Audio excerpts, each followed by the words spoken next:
They are back 13 Molly on my neck today. With the perfect record. It's not true. That was the most annoying argument of all time since April 9th. Derrick Rose. Let's hear from him. Bye, Max.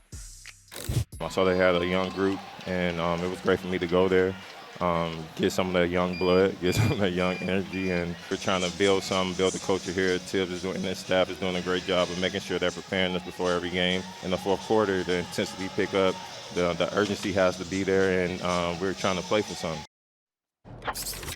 Max, yeah. Tibbs has to be Coach of the Year, yep. right? He is. Yeah. Tibbs is Coach of the Year.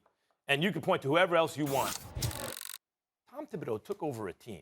Even Julius Randle, who's top 5 MVP maybe, even he credited Thibodeau with the culture that held him accountable, that held everyone accountable to get him and the team to the next level. I can't believe I'm saying this. I never thought of Tibbs as a head coach, as a Coach of the Year type guy.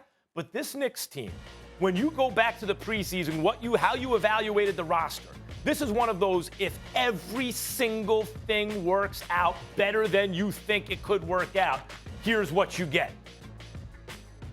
A lot of that's coaching. This is a team that's totally connected on offense and on defense. And you know how I'm sitting here, Chris, talking about we know what the ceiling is for this team. Mm-hmm. They can win the first round. They're out in the second. They don't believe that. They don't think that. They don't believe that. Tom Thibodeau is clearly the Coach of the Year. No, Max, you're wrong about that. And I love what Tibbs is doing with the Knicks.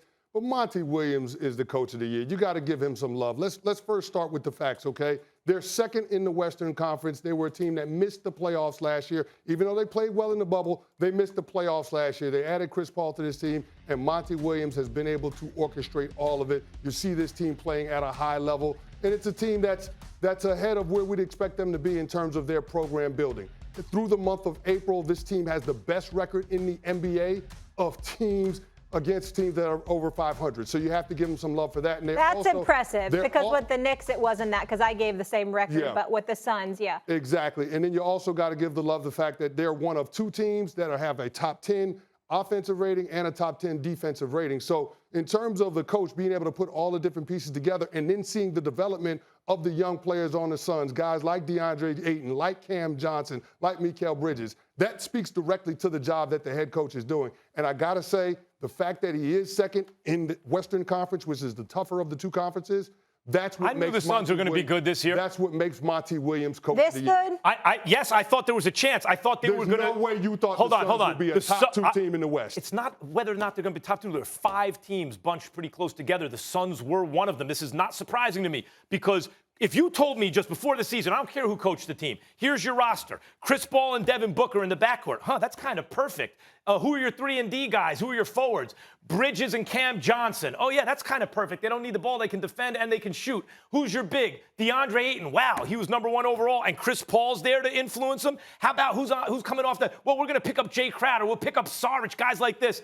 Yeah, I would expect that team to perform very well. If you showed me this Knicks roster preseason, get out of here with that. A 4 seed in the East? Hell no. No, I hear what you're saying, Max, and I hear where you're coming from, but I don't think anybody thought the Phoenix Suns would be capable of what they're doing this year. I don't think anybody thought it. The roster can look great, and you can say, based on what they did in the bubble, this is going to be a team to watch, but nobody had the Phoenix Suns being in this position. The roster can look all great, but it's a matter of really, no one had either team. I know that's the whole point of it. A lot of people like the Suns a lot. If LeBron and AD don't get hurt, the Suns aren't number 1 in the West right now. Thanks for watching ESPN on YouTube. For live streaming, sports, and premium content, subscribe to ESPN+.